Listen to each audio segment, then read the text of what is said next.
जो अपने गांव के लिए एक शेर था, जो कभी अपने लोगों के साथ गलत होने नहीं देता था। लेकिन उस गांव में छुपा था एक डरावना राज, एक राज जो सबके दिल में था पर जुबान पे नहीं। गांव के बीच एक सूखा हुआ पेड़ था जिसे लोग कहते थे श्रापित पेड़। ना कोई उसके पास जाता, ना कोई उससे आंख मिलाता। हर पूर्णिमा के अगले दिन उस पेड़ के नीचे एक लाश मिलती थी। लोग कहते रात में कोई आता है और लाश छोड़ जाता है, लेकिन कभी किसी ने कुछ देखा नहीं, और देखता भी कैसे। जो देखता वो अगले दिन पेड़ के नीचे होता था। एक दिन राइस्टार ने ठान लिया, बस अब और नहीं, इस राज का अंत मैं ही करूंगा, क्योंकि ढोलकपुर का नाम मिट्टी में मिल रहा था। फिर एक पूर्णिमा की रात राइस्टार चुपके से जाकर पेड़ के पास बैठ गया। रात के 2 बजे एक आवाज आई, ठुंग ठुंग ठुंग ठुंग ठुंग ठुंग ठुंग ठुंग ठुंग सहूर।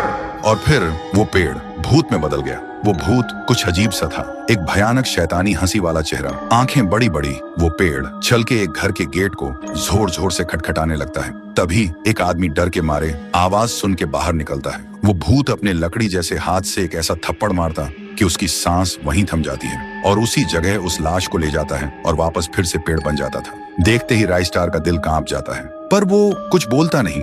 सुबह लोग भीड़ में जमा हुए और राइस्टार ने पहली बार उस पेड़ से बात करने की कोशिश की। पेड़ के अंदर से एक आवाज निकली, क्या तुम सब भूल गए मुझे? राइस्टार बोलता है, तू कौन है? पेड़ बोलता है, मैं हूँ ठुन ठुन ठुन साहुर।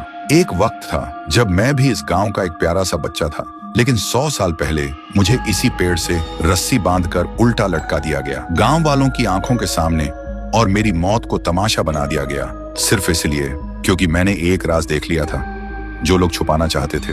और उसी पल से मेरी रूह इस पेड़ से जुड़ गई।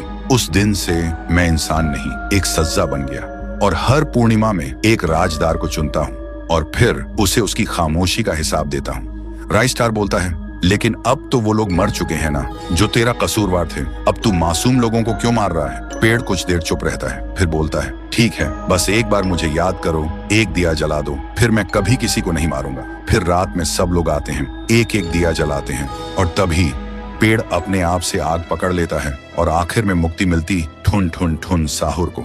उस दिन के बाद गांव में कभी कोई लाश नहीं मिली। हर पूर्णिमा में लोग एक दिया जलाकर उसकी यादों को जिंदा रखते हैं, क्योंकि अगर भूल गए तो सपने में एक आवाज सुनाई देती थी, ठुंग ठुंग ठुंग ठुंग ठुंग ठुंग।